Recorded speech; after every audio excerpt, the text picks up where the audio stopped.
How's it going, people? Welcome back to the channel and welcome back to the Fourever Arsenal podcast. Big up Jordan, big up Lee, and big up James. We're back again after game week 2, and it's another win. 6 points out of 6 so far this season. One of only 3 teams, us, Man City, and Brighton at the top of the table, with the only clubs to get 2 wins out of the first 2 games. So, looking at it like that, all looks good at the start of the season. There's definitely more to delve into with performances, team selections, thoughts around that.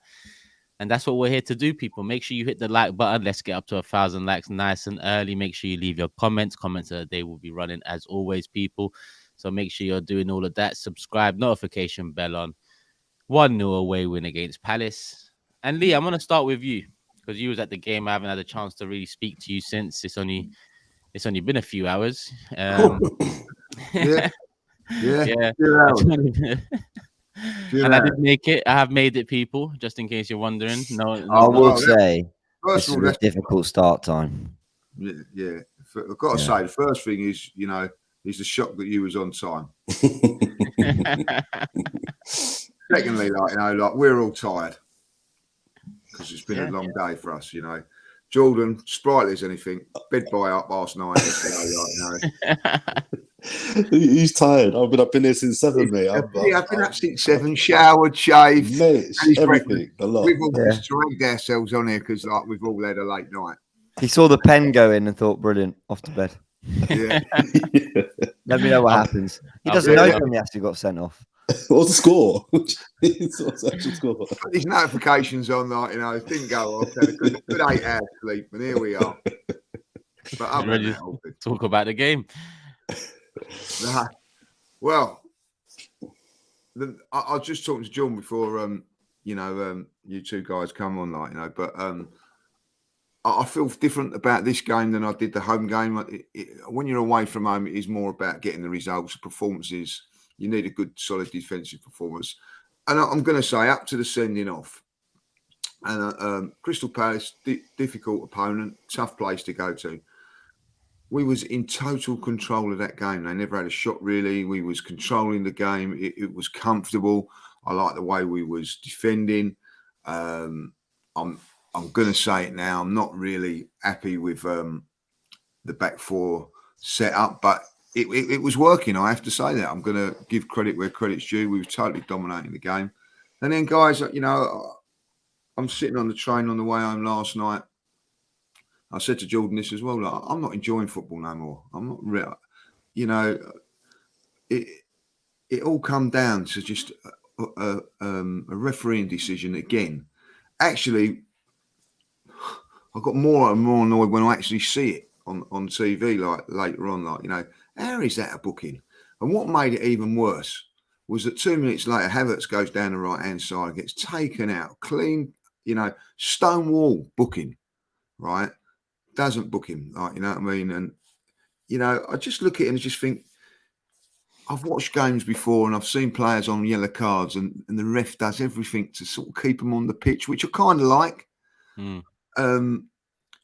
Couldn't wait to send him off yesterday, couldn't wait to send him off. And I tell you what, guys, I was right by, I've never really had it before, right at the front of the away end yesterday.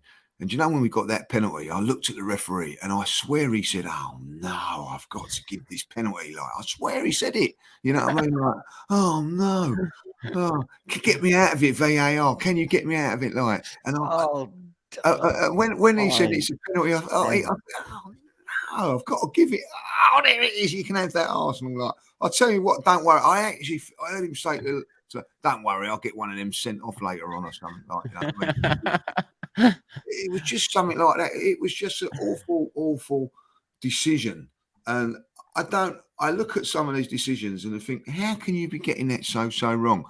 And then I get home and I VAR cannot get involved because it was a second yellow card. They can't get involved, right? So when something's completely wrong, they can't get involved, but then they can get their rulers out for offsides and think, come on. VAR is ruining football.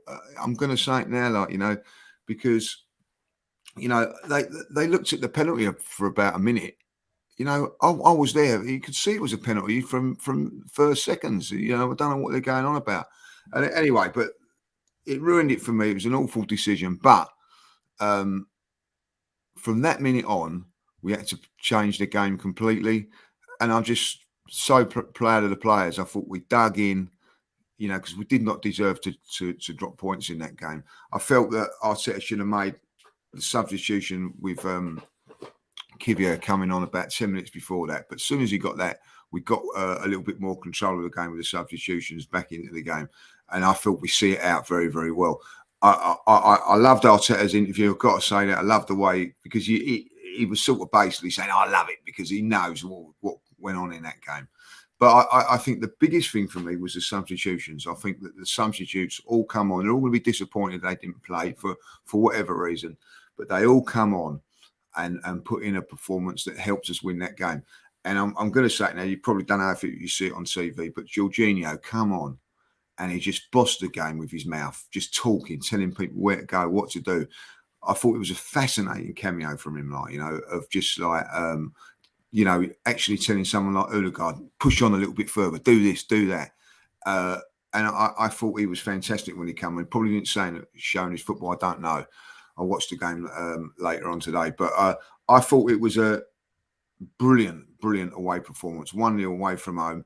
Now, people will turn around and say, oh, yeah, you moaned about the performance last week against Nottingham Forest. Different when you're at home. Different mentality when you're away from home. I thought that was a good, solid away performance. Well done. And we're going to get into that formation, but you have to say that it worked, guys. Yeah, pretty much echo everything you say, but yeah, you can't judge Forest at home the same way you judge Palace away, with all due respect. You know, and I agree with you. And I was doing I took on the Lee role during the starting 11 when the 11 came out. I said, not today. I don't want to see the experimenting today. I want to go with a back four we're comfortable with, that we've seen before. But like you said, credit to the team. I actually think, once again, because the game ended nervy, it might slightly skew the way we reflect on it. But Arsenal, well worthy of the win. Who had the better chances? Undoubtedly Arsenal. Who played the better football? Undoubtedly Arsenal. And again, another game where actually I think we restricted the opposition to very little. Maybe that Edward, was it the Edward header? He's given quite a bit of space in the box there. That was kind of the only moment I thought Arsenal looked a little fragile. Other than that, we kind of got a bit worried because Tomiyasu got done by Ayew a few times and he got a few crosses into the box.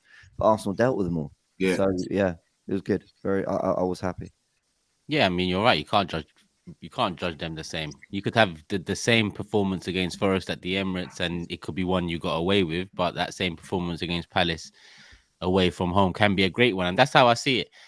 I think there's a lot to be talked about on the attacking front, I think, and whether we're happy enough with the chances being created and our build-up play and how that has improved or maybe not improved since last season. But defensively, that's something I wanted to see. I needed a clean sheet. In all honesty, I needed a clean sheet against Nottingham Forest. But what happened. We move, and not only the clean sheet, but the way we kept the clean sheet as well, going down to 10 men, managed to set up defensively, never really under much pressure. That Edward header, yeah, he was free. He was in between two defenders, but when you really watch it, it wasn't an easy chance at all. He would have had to get it pretty much bang on to get it on target, let alone into the back of the net. So all in all, defensively, that's exactly what I want to be seeing this season, because we need to bring the number of goals conceded down. Jordan. Yeah, man. Content. I'm content with what I saw yesterday. I wouldn't say happy, but I'm content. It's a good win. Palace, I think, will cause problems for a lot of teams at Selhurst Park this season. So to get out of there with a win and a clean sheet, I'm with you. My target for the last pod, I said I wanted 19 clean sheets this season. That's very ambitious, but that's the target.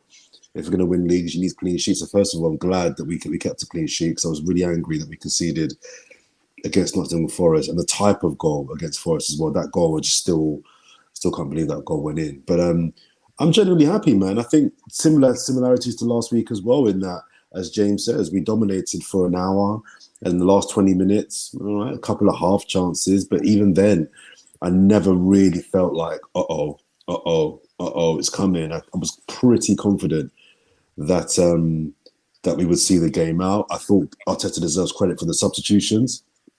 When he gets it wrong, I think we should call him out. When he gets it right, I thought those 3 subs, Kivior, Jorginho, and Zinchenko, just settled the game. And at a time when we had 10 men, I just think you needed heads that were just okay, we got this. We'll see this out. 15 minutes. It's going to be a bit sticky. We know what Palace is like, the crowd's like, but this is okay.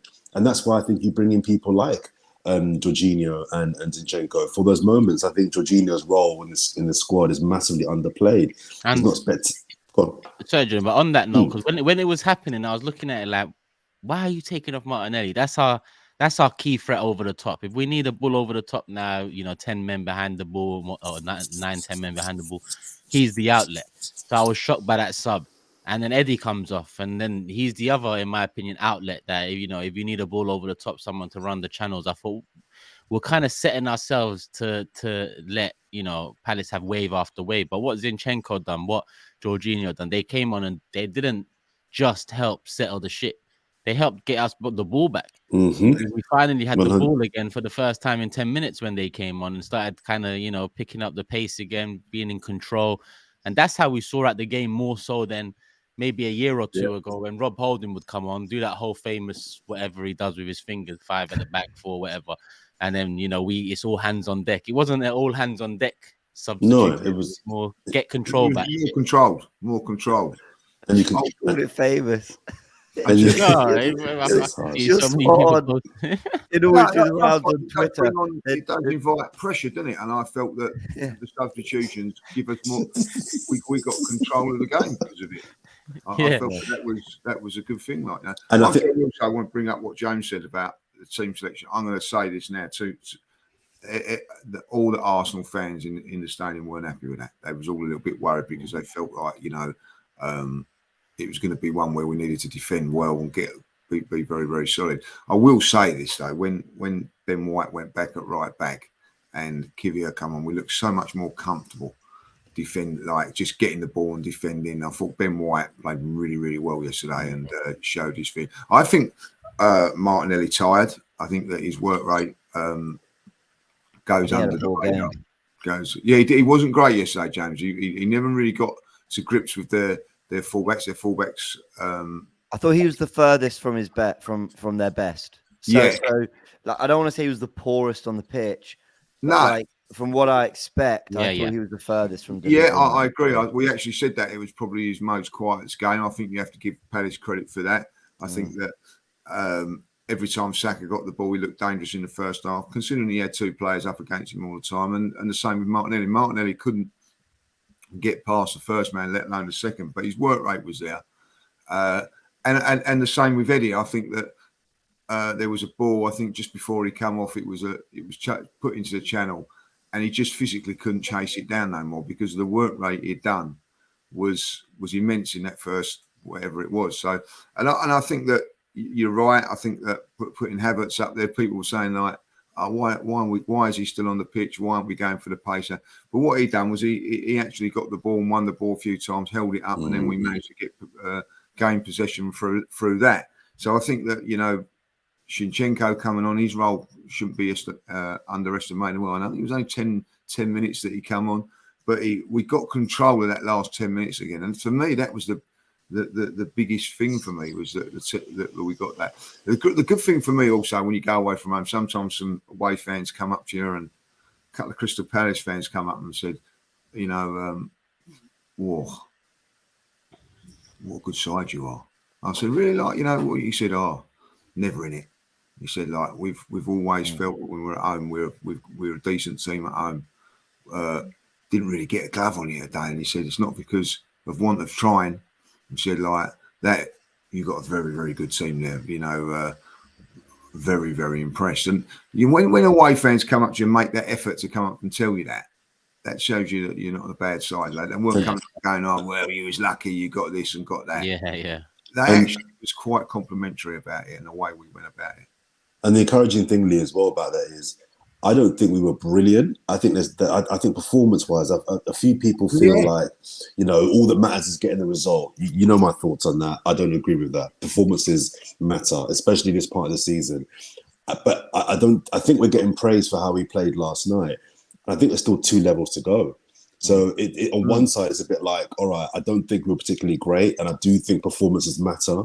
But equally, if that's the performance we can have, are arguably our worst, I'll take that, because it was still, relatively decent performance, I thought. So if there's more to come, and if Palace fans and away fans are concerned about us now, imagine when we really start playing well. Do you know what I mean? So I think we can do better. And I think there's things we can improve on.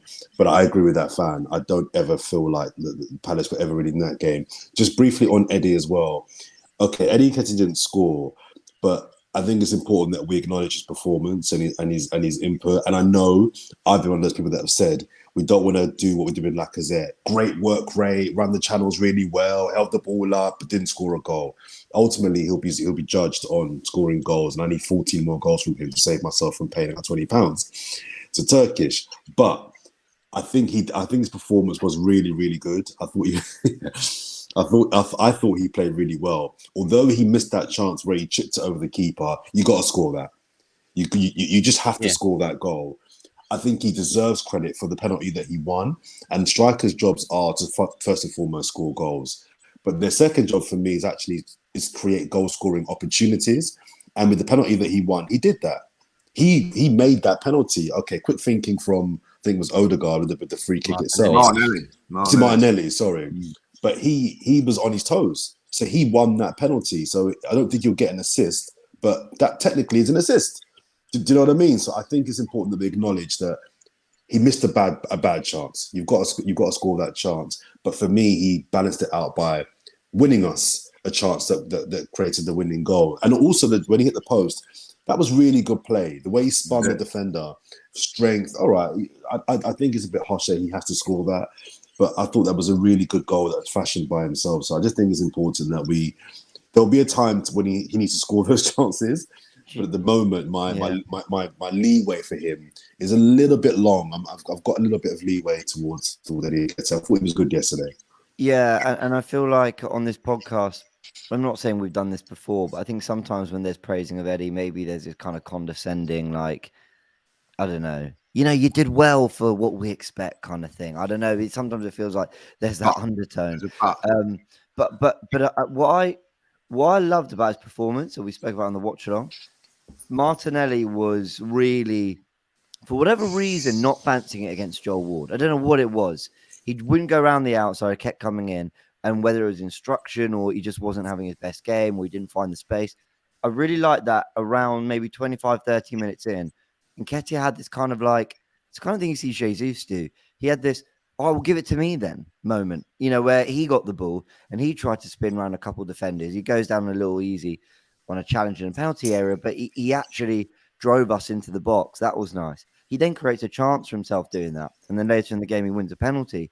He was having his give it to me moment. I'll do it moment. I'll get us through this moment. And, he's kind of shown flashes of that before.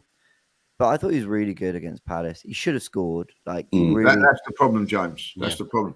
The chip was just a really strange decision because I just think he can side fit it into I think he can roll that into the back of the net. Smash it. Yeah, I don't think he has to. I think he's actually got plenty of room to just roll that. But whatever. What do I know? He thought he was en route. He thought he was en route in that moment. The frustrating part about it is that was a fantastic move, by the way. Yeah, the actual build-up for that goal was absolutely. Declan Rice was superb. If he scores that goal, it just highlights everything there. And I'm going to say it now, people go, and we're all a little bit on that with Eddie and all that, he is there to score goals. That is his job. I thought he was fantastic yesterday. I thought he really worked hard and all that. But that game should be dead and buried if he takes his chances. Now, on the other side of it, if Aaron Ramsdale makes save after save and then throws 2 in his back of his net, what's going to happen? What's going to happen? No one's going to turn around and say, oh, Aaron Ramsdale's made 6 great saves there. He's done this and done that. Yeah. Right, are in. And that is when you're at the top level of football. That is what it's all about. You've got to be ruthless. I thought he was the turn for the one that hit the post. He's brilliant. If Jesus does that, I'm agreeing with James there. Everything's right. But I'm sorry, he has got to take those chances, and then we're coasting the game. I love his work rate. I love his industry. His hold-up play was really, really good yesterday. Everything that he done was really, really good. But the two things that he's there and paid for, he didn't do. So I'm going to have to say that, we got away with it yesterday because of other things and all that. But there's other players in the team, guys, that don't do their jobs properly and are dropped or left out of the team. And so you can't be ruthless with other players and then not ruthless on, because you know what will happen there, and players will start seeing that and go, hold on a minute. You know what I mean? Why is he being ruthless with me and not him? And it starts to get a little bit, if you've got to be fair, like if you go around to a lot of players and they go, what do you want out of your manager? Fairness. You know what I mean? Like, I like the honesty of him, So for me, if Eddie scores those, even if he scores one of them, I think he's man of the match, guys. I really do. I think he had a good performance yesterday. But because he misses those chances, there's that doubt in there. And I'm sorry, you know what I mean? People go, oh, you've got an agenda against Eddie. No, I haven't got an agenda against any of the players. But when you've got to do your job and do it properly. He didn't do his job properly yesterday, because if he did, Arsenal win that a lot comfortable. How good was Declan Rice, though? You mentioned Eddie, if he gets the goals, he's man of the match. I still think even if he gets his goals, I'm really struggling not to give it to Declan. He was phenomenal. Oh, my God. He had so much to do. And he just did it all really, really well. I love him. How good was that performance from him yesterday? And he loved it. You could tell you could actually tell he's loving it here as well. He comes over to the fans, really shows a lot of appreciation. You can tell, not because of the price tag, he's going to be a fan's favourite. You can see why he was a fan's favourite at West Ham. I think he just gets it with the fans as well. I think he just gets it. Yeah. He just, lovely performance. Him and Saliba, like watching him. It's a pleasure to watch him. Pleasure. Did you hear Declan Rice's Sky Sports interview after? He said, I was on the coach on the way up and I just thought, let's have it. And then I was warming up and I thought, I really fancy it today. And I find him so relatable. Okay, I've never had a Monday night kickoff at Selhurst Park. Funnily enough, my football career didn't quite take me to those heights. But we've all had a game, Sunday League, whoever you're playing for, my university team. And you just have like I really fancy it today. Like, we've all had that. And I love the way he spoke, because he played like that. I thought, wow, these are levels above what we've seen in his first two games, where maybe his brain was more on, okay, what does Arteta need me to do? What do the tactics involved? And he's spoken actually very candidly to Rio Ferdinand and others about how, there's a lot of information to take in early on. He says he's already seen the game in a totally different way. I thought this was, forget whether he looked tactically brilliant. He did. He did everything Arteta would have clearly asked him to have done. But he just also did everything instinctively that an all-round, all-action central midfielder needs to do. And sorry to actually repeating myself from my fan cam, but look at his task list yesterday. Okay, so when we don't have the ball, you're the lone six. Partey's he's gonna go off to right back, and it's on your own. You got Havertz and Odegaard either side. Okay, when we have the ball, actually he's going to come join you, so shift to the left. And actually, can you drop into the defence when Tomiyasu gets forward? Oh, okay, we're down to 10 men, so now you're the lone six with the back five behind you, and you've got Odegaard and Havertz either side. Oh, now we're bringing on Jorginho, so can you become the box-to-box, and can you try to support us up the pitch when we need to? Because now Jorginho is going to sit in front. He did everything. He was brilliant on the ball. He was brilliant off the ball. The amount of ground he covers is immense. He presses and he's able to then get back into a shape if they beat the press. Wow. What an unbelievable, list of tasks he got through yesterday, and he did them all superbly. And he's hitting the ground running. I could have He's all right. Jordan's not impressed, but before Jordan tones it all down a little bit, I was very impressed. I didn't expect to start seeing the best of Rice until after international break. I thought give him 4 games, give him a little while on the Arteta with the other players, and then we'll see the best of him after that United fixture, a couple of weeks off. But I think we saw the best of him last night, and that's something that I think I expect to see a lot moving forward. James is right; he was everywhere. He was everywhere, from covering left back to popping up just outside the box, laying it off to Eddie for probably our best chance of the game. More of that. I'm I'm intrigued to hear your opinions about the lineups and accommodating with Partey at right back and Havertz in front of Rice in the 8.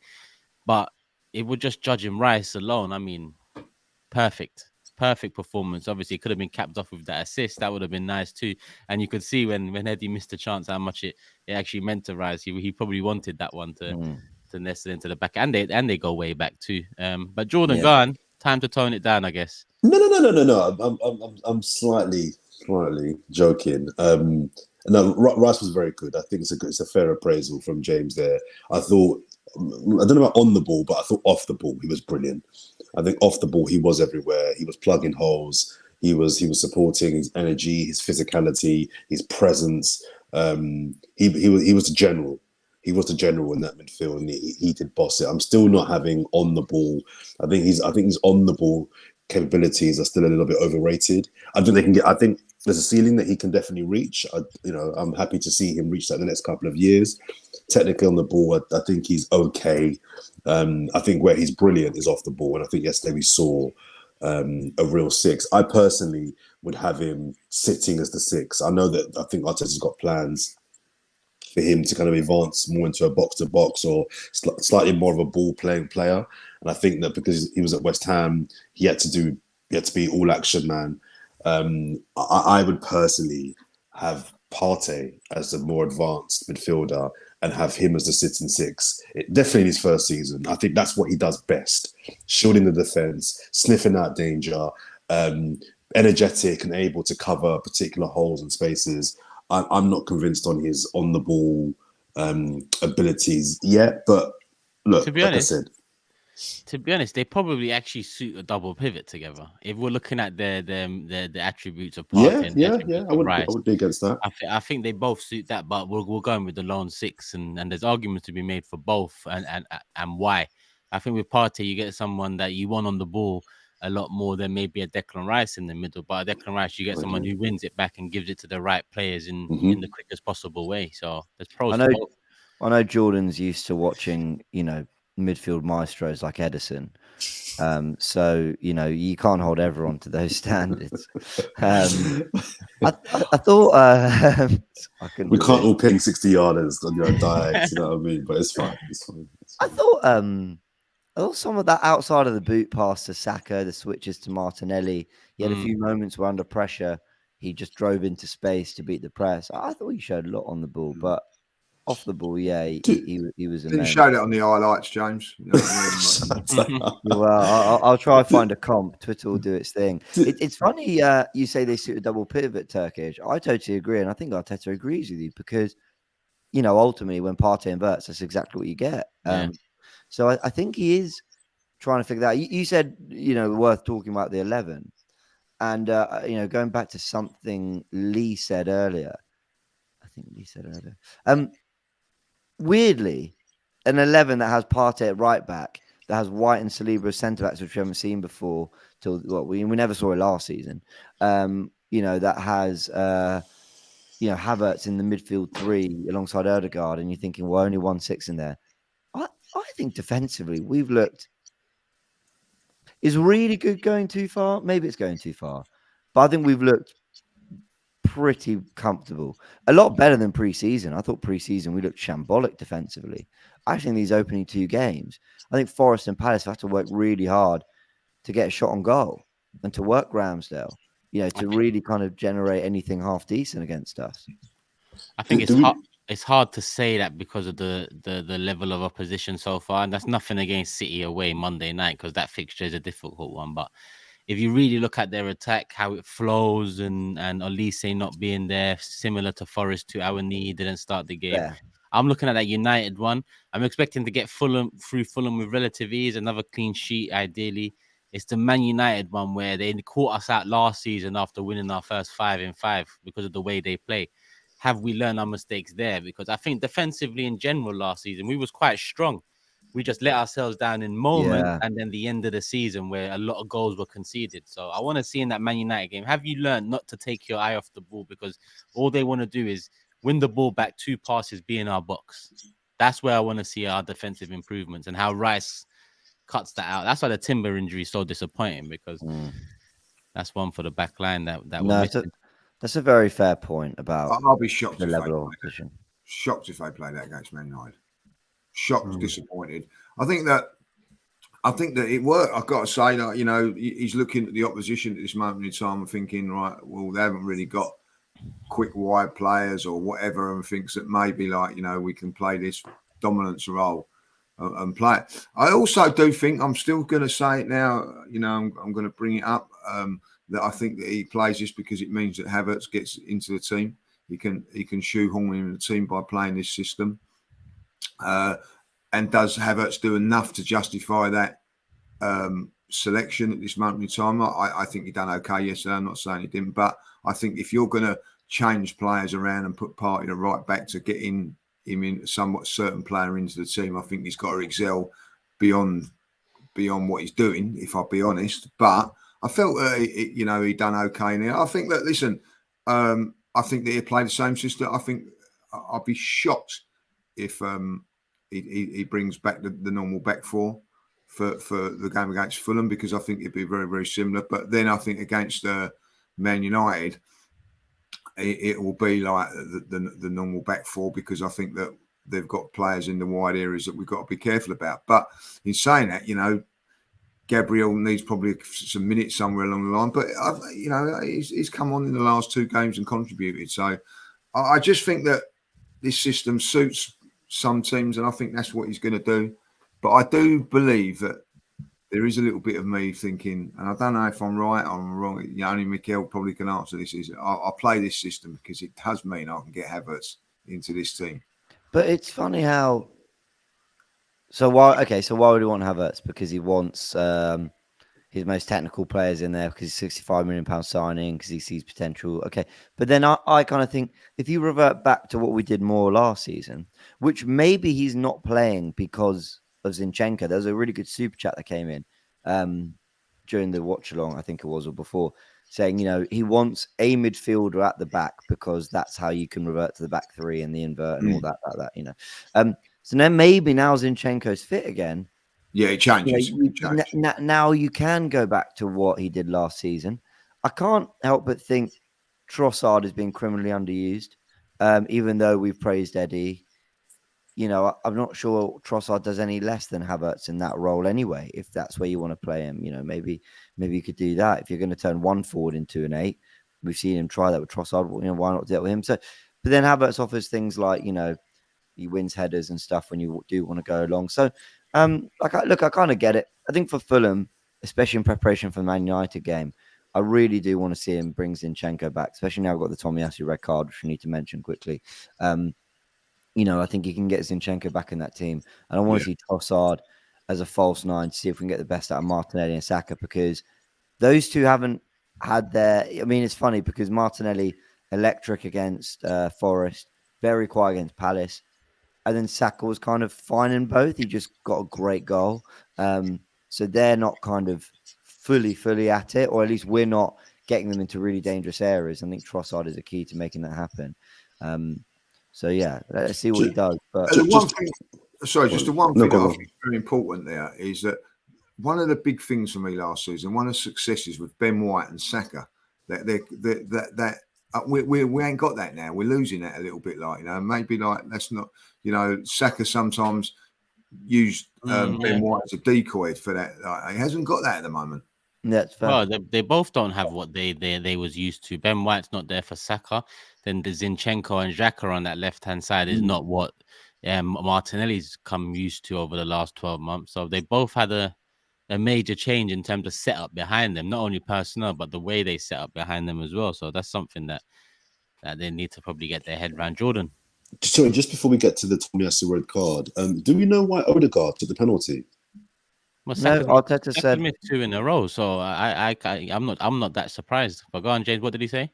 Arteta said he didn't know that was a decision by the players on the pitch. One of the things I don't know if he showed it on TV is that when it was all arguing, Saka had the ball, and he had a couple of Crystal Palace blokes in his ear, and I don't know what they were saying, and Saka was just nodding his head like that, like, you know.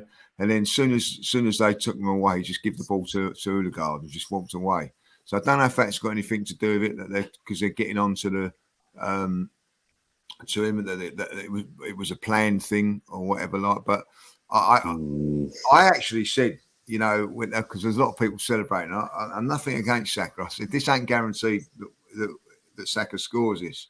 As soon as you give it to Odegaard, I said 1-0.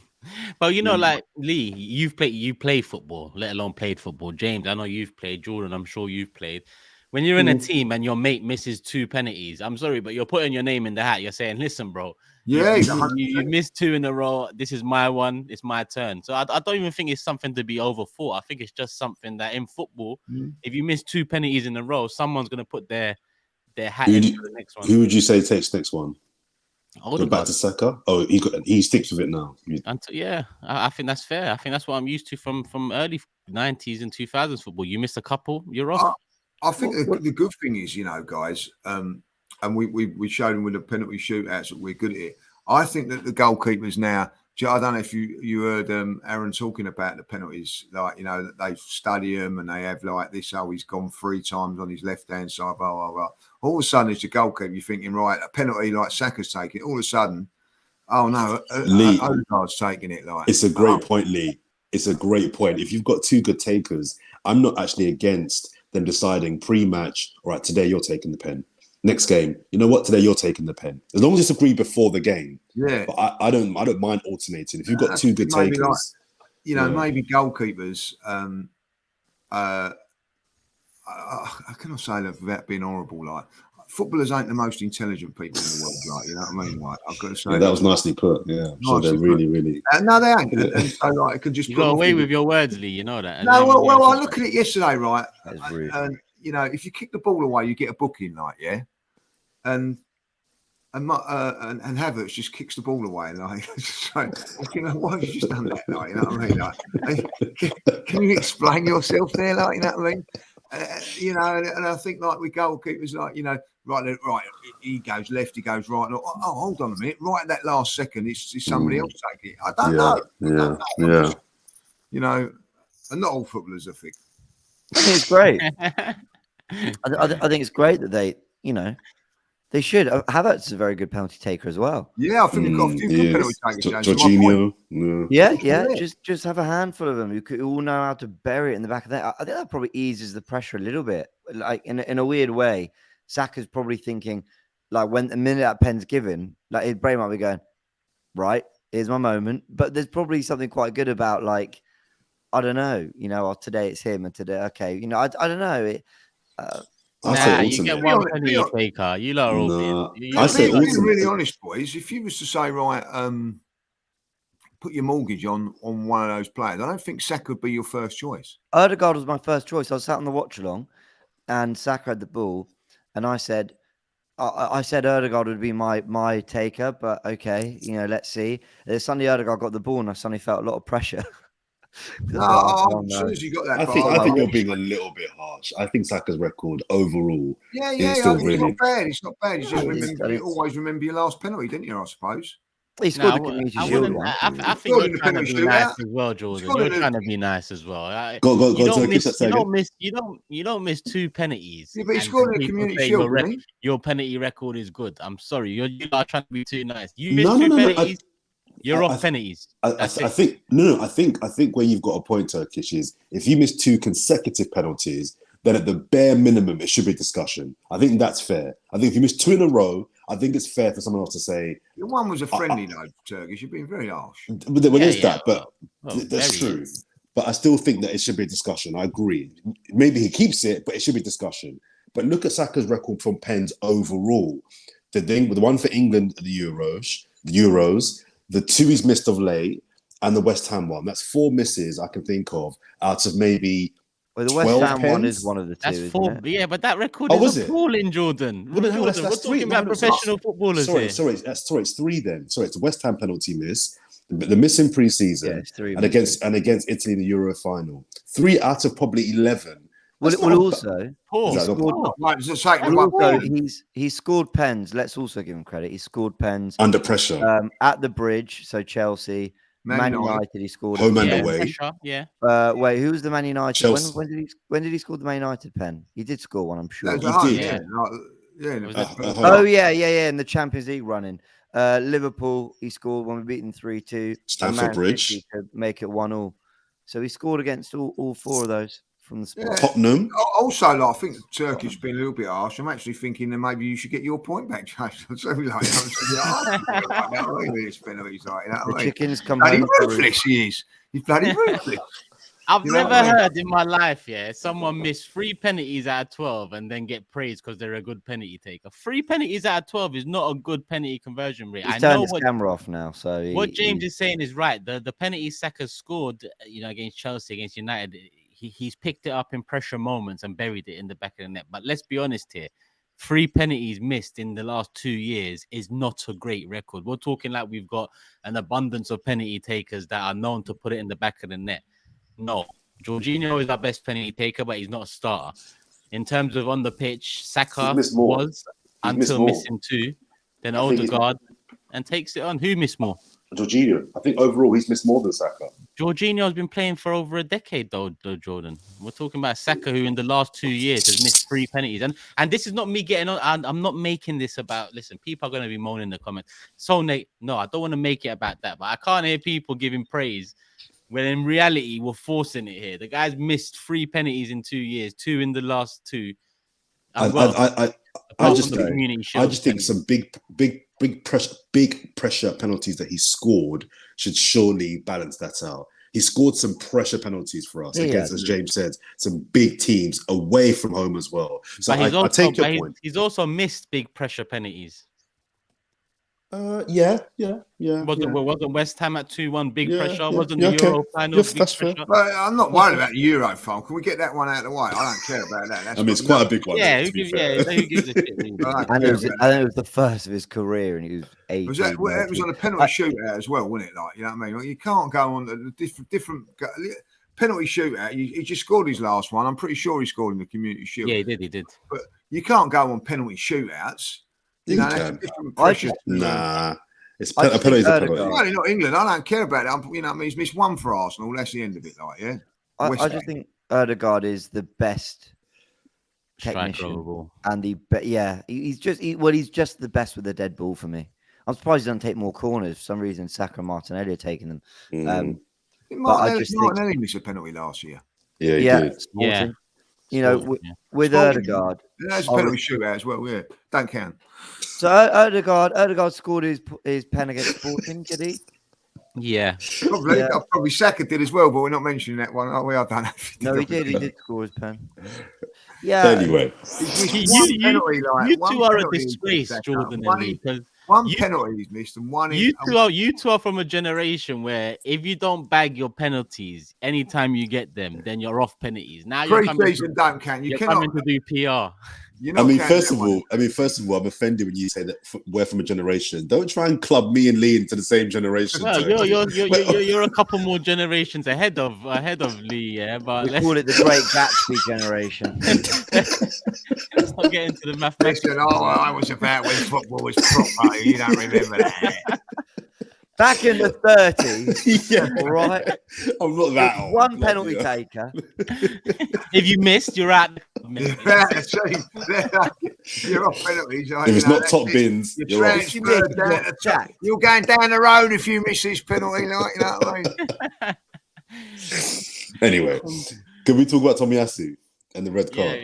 Yeah. Don't get James started now because I've heard enough from him last night. I don't want him to. We've got about 15 minutes left of the pod. James. Go on, James. You go first, then, James. Basically, no. Go on. I've said my piece. I haven't heard your piece. I'm sorry. I'd like to hear. Yeah, I'd like to hear your piece as well. Oh, flipping hell. Third time in 12 hours. Here we go. No, it is because I did full time. So I did watch long rant, fan cam rant, full time rant. I've got a podcast. I ranted on that as well. I just think they're a disgrace, really. There were so many refereeing problems last year, and Howard Webb and the PGMOL's solution to all the issues we had was we're going to book you for protesting them. We're not going to improve. Actually, we're just going to get more mad if you get angry at us about it. So yellow cards galore. We've seen 5 red cards this Premier League weekend. I think 3 of them are extremely harsh. The McAllister one, the Ream one, and the Tomiyasu one, because they're laying down the law kind of more harshly. I just think they're a joke. I don't really know what more to say. I don't think it's a red card on the Tomiyasu one. And by the way, I was really disappointed in the punditry. I was hearing a lot of, well, in the end, when he's on a yellow, he's got to go for that second one. No, he doesn't. Nah, call him out, James. Call it out as it is. No, he doesn't. He doesn't have to go. Why does he have to go? What happened to common sense in refereeing? What happened to understanding the game?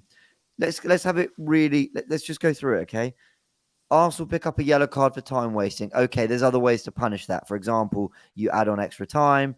But the first thing, if you really want to get it right, you time waste. You punish the player who time wasted. Kai Havertz. He had the ball for 15, 16 seconds.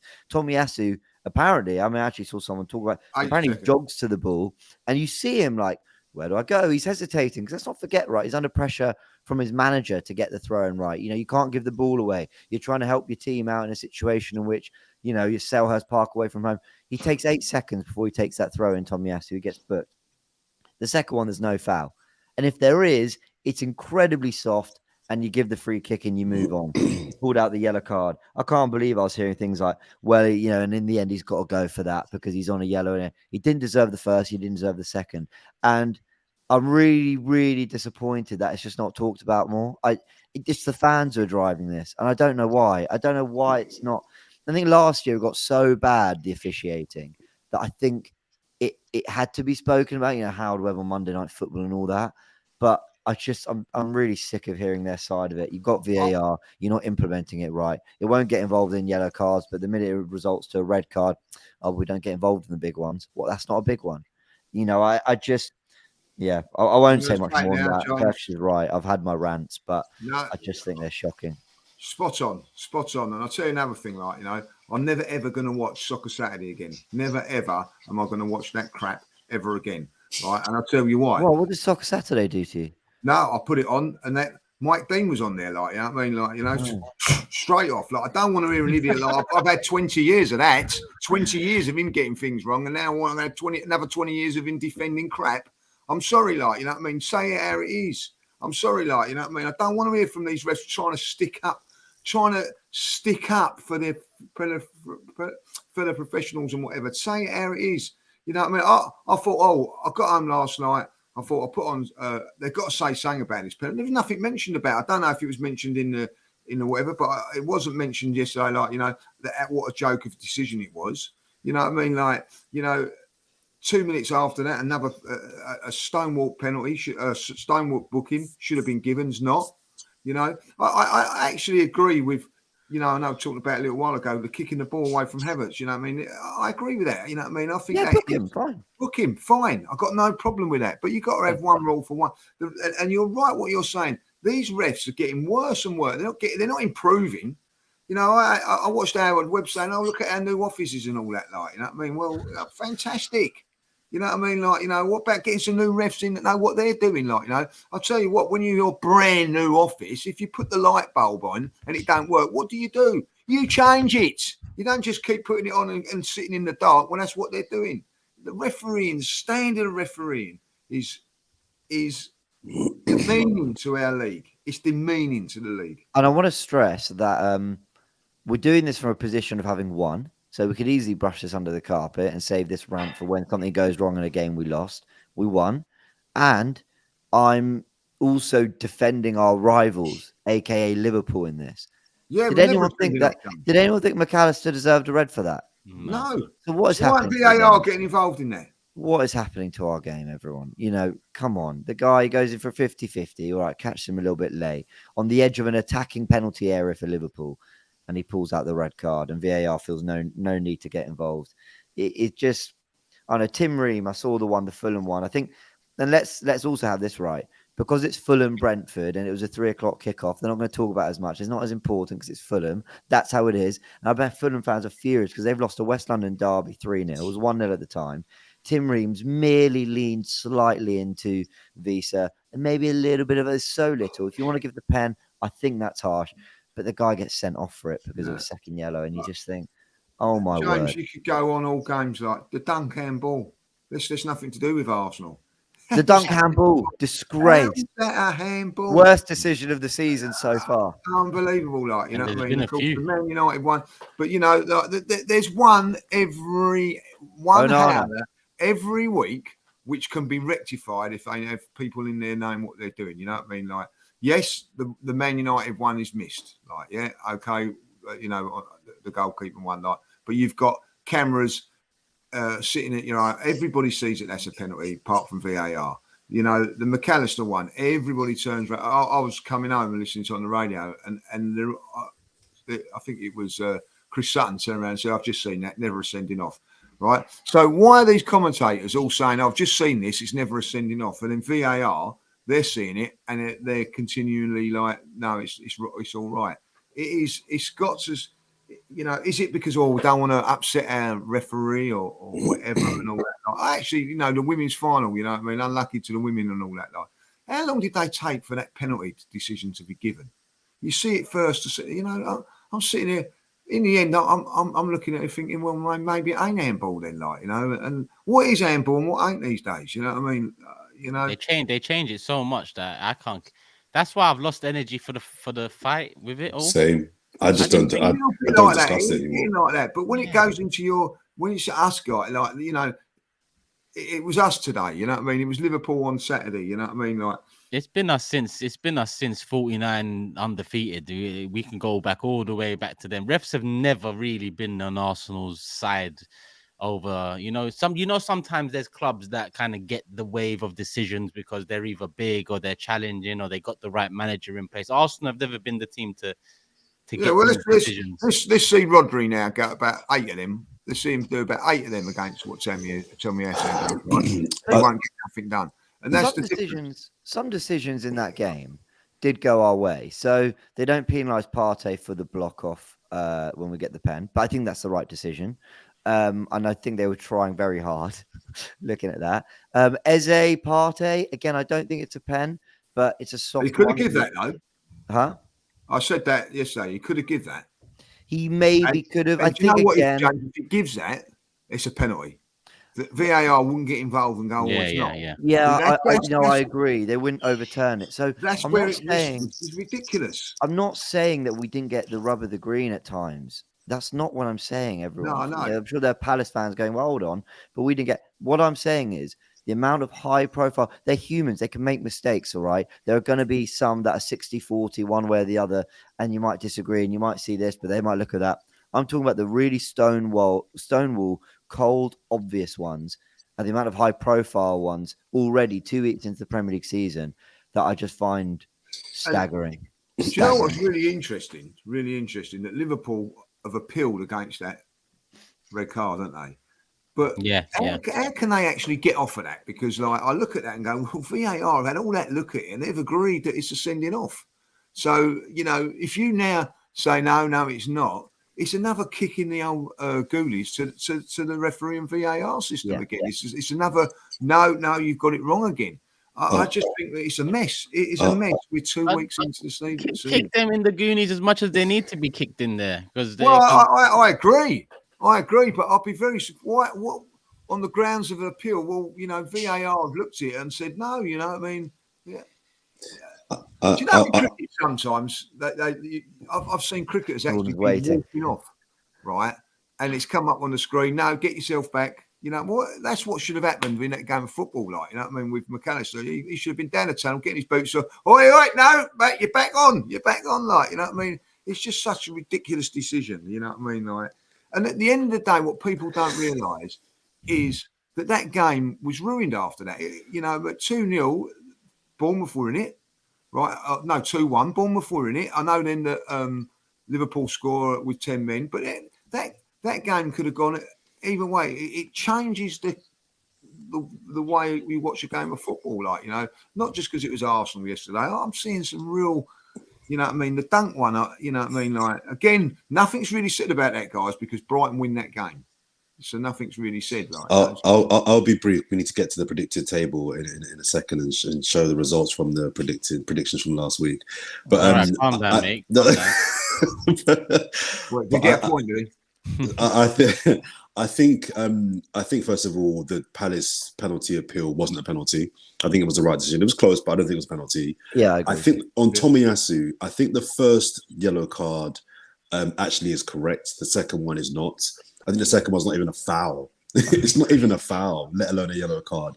The reason why I think the first one is correct because the directive is they want to clamp down on time wasting. And James, you said, okay, the way to do that then is if you feel that they're time wasting, add it on to the end of the game. That was my first kind of rationale thinking as well. But think about it. What's going to be more of a deterrent to players in the future? Booking players or adding on the time later on? If you know that you could be on a yellow card that could result in you getting a second and sent off, they must think that that is a bigger deterrent than adding on an extra 20 seconds. So whilst I know the Arsenal fan base are in meltdown and there's tears all over the place, the mission is to stop teams time wasting. And you could argue, well, did he book the right person? Probably not. But that's immaterial. But it's immaterial because the overall objective is, look, you guys have got to stop time wasting. So whether it's you, I don't care. Stop time wasting and I'll book you. And if you have to deal with the consequences later on, then so be it. So I don't think it was a red card. So I think the second yellow isn't a second yellow, but I understand why the first yellow was given. If you look at it objectively, they are time wasting. And we complained many times last season where it went in our favour because we've got lots of last-minute winners. I agree.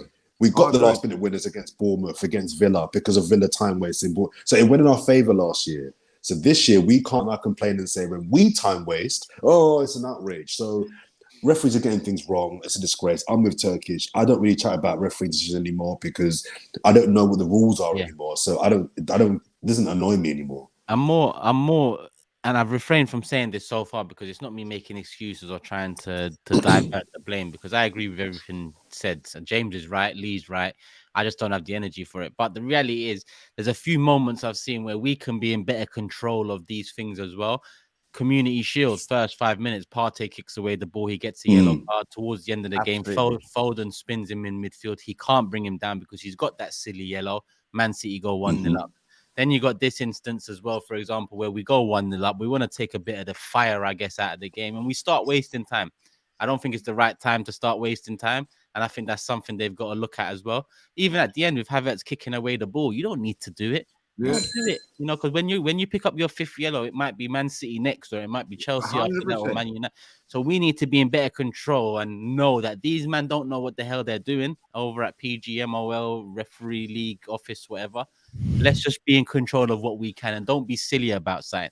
I'm all for showing fire and heart. And if you get a yellow for a tackle, that's a tough one in a tough game. Good. That's cool. But don't get silly yellows. Don't give the referees something to give against Arsenal because we've seen they're very willing to give it all the time. I just want to say you two are spot on, and you're absolutely right to look at the other side of it and the way we can have an impact. And I actually wholeheartedly agree with everything. Yeah, the only thing I just wanted to add to Jordan's point about the yellow cards and time wasting is I think I said in my fan cam I have no problem with them putting out the yellow card. I don't know if it's the best way always. I think adding on the time, for example, I even wonder whether there should be a rule like if you take a certain amount of time, the throw-in goes to the other team. Like maybe that would be a deterrent as well because you lose possession and all that. Yeah. So that could. So I just think there's other ways in which it's not always about what the referee's doing in game. Because sometimes, so David Coote, he's got that one wrong with the Tomiyasu second yellow. It's also the way VAR is implemented. That's the bigger problem because they can't help him in that situation. So it's not always just about the referee on the pitch being rubbish and all that. I just think when referees are given a directive, whenever there's like a new thing, it just feels like it's operated in the most excessive way. Like, we're now going to start booking if they really, take the mick and they, okay, all right. And Tomiyasu hesitates a little bit. Oh, yellow card. They just seem like so willing to just by the letter of the law. And it's like, how about just a little bit of common sense? Look at that Tomiyasu one. Did he bring him down? No. So even if why don't you just think about that first one and go, does he deserve to be sent off for this? Because you can't always just make hard, sort of steady rules for everything that happens on a football match. A lot of it is subjective, and a lot of it is, things I like think force what they're and are doing, hard James. to measure in game. I think what they're doing though is I think they're deciding we're going to go hard early on to really make a statement, and then during the season, I think you might see it petering out when players actually fall in line. For a long time, we've said, well, I've said, players take a lot of liberties, and managers are very disrespectful to officials. I think officials I find it blows my mind that you can F and Jeff at a referee and you can shout at a referee. So they've decided clearly we're going to go hard in the first 10 games to make a statement and make them know. And so am I. And so am I. And I agree with it. And also, like, I felt yesterday 7 minutes was about right. You know what I mean? Like we was desperate for the game to finish early, but we made a couple of substitutions and whatever, like. Pen, red card. Yeah, 7 minutes was about right. So where it's been like 9, 10, 11, it will come down and people will do it properly. And listen, we was on the end of some poor time wasting last season. Like arguments with Newcastle about it and all that. Like that'd be cut out now. You know what I mean? Newcastle won't be able to do it, and it'd be cut out, and the aggression between the two sets of fans over that will stop. I think it was right. Listen, I've got no problem with that booking of Tomiyasu for the first one, whether you think it's him or Havertz at the end of the day. And if you think about it, Havertz could have got sent off in that game for time wasting. Like, do you know what I mean? Because he'd done it twice. And kicking the ball away. It's never sat well with me that I look at referees, especially now more so than 20 years ago, and I think to myself, you haven't kicked the ball a day in your life. I think part of the remit to being a referee is you have to have been in the game where that this contact is contact, but it's not a foul. And that's where the balance is kind of tipped. When you see something on screen and you're not used to a physical, sport or whatever it is, you look at it and think, oh, he's knocked him off.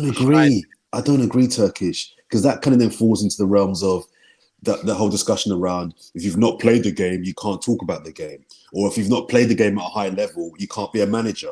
And I think if we kind of go down the direction of if you've not played the game, you can't referee, it then opens up a door of, okay, so are we saying that then we as a podcast can't talk about football with authority and credibility because we've not played Premier League football? Our decisions don't cost millions. We can we know what we are. We're not saying we're pundits, or we're not saying that you should listen to us because we know more than you.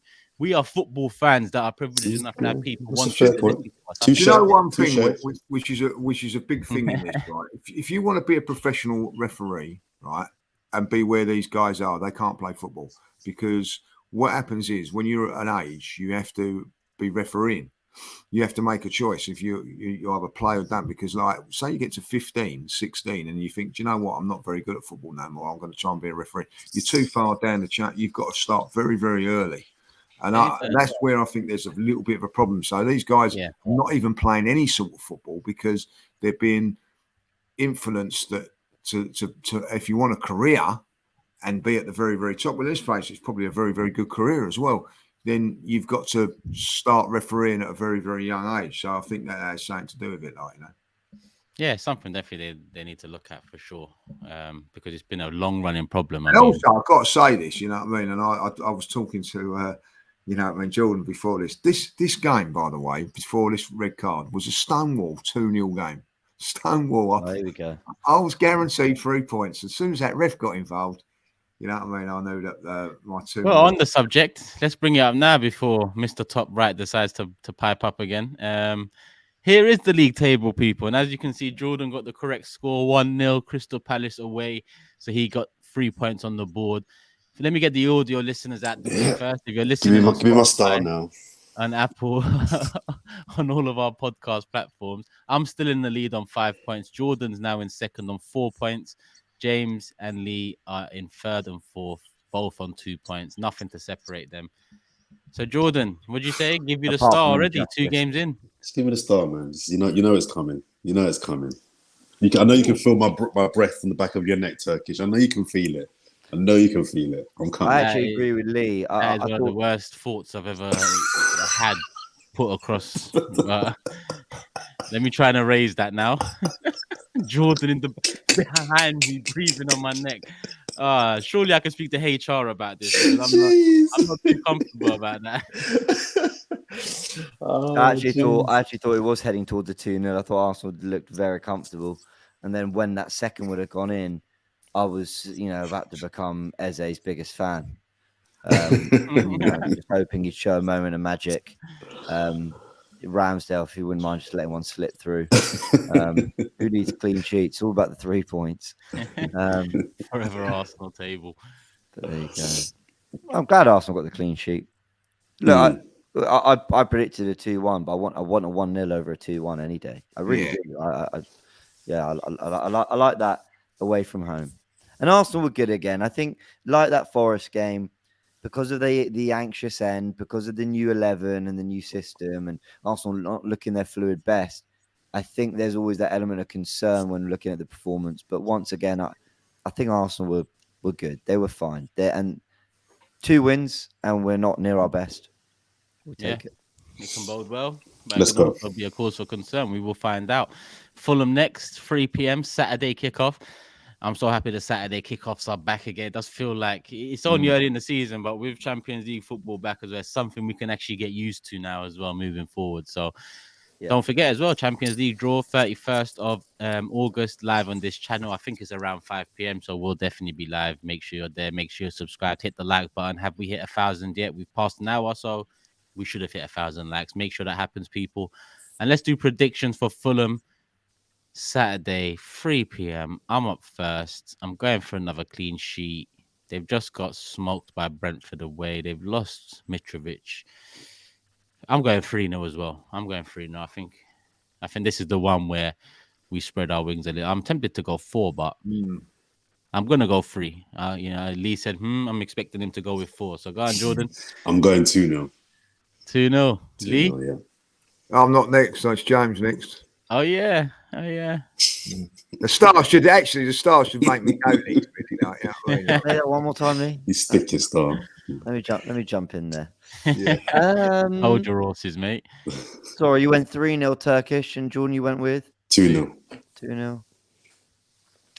Probably the 2 scores I'd have gone with. So I'll go for a tactical 4-0. I don't actually think it'll be that, but I need to get some. I need something that's going to pull me away from the pack. Lee, I think it's more likely a 2 or a 3.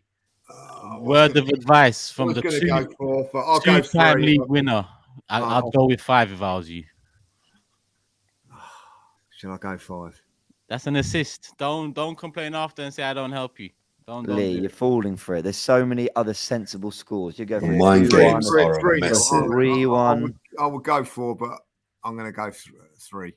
You're copying the man. That's a good tactic as well. To be honest with you, that's a good tactic. You see the 2 stars by my name. I'll keep with the stars. You want another star? The star men, You stick your stars. Yeah, you're desperate for one, George.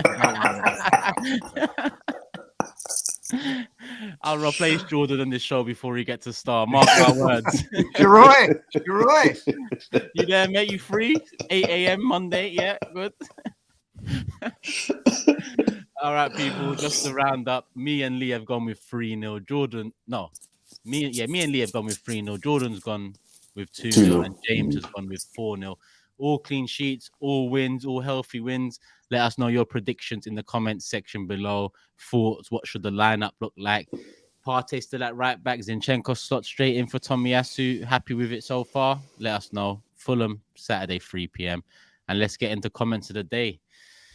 Can I just say, I don't have a specific comment, but I did go through them, and there's just a lot of support and love for the podcast. A lot of people talking.